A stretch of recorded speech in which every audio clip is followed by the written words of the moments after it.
Drahý Bože, viem, že ťa každý deň žiadam o veľa vecí a preto by som ti v tento deň chcel poďakovať za všetko, čo pre mňa každý deň robíš.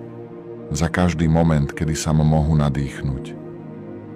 Za každé ráno, kedy ma cez tvoju lásku a milosť prebúdzaš. Ďakujem ti za svoju rodinu, deti a priatelia a tiež za každú šancu a príležitosť. Ďakujem za tvoju podporu a milosť. Plne si uvedomujem, drahý Bože, že všetko, čo mám, ale aj nemám, prichádza zhora od teba a to len skrze tvoju lásku a dobrotu. Odpusť mi, Svätý Otče, to, ako sa niekedy správam. Odpusť mi prosím to, že to všetko, čo pre mňa každý deň robíš, občas prehliadam a nevážim si to. Nauč ma prosím, vážiť si všetko, čo vďaka teba mám.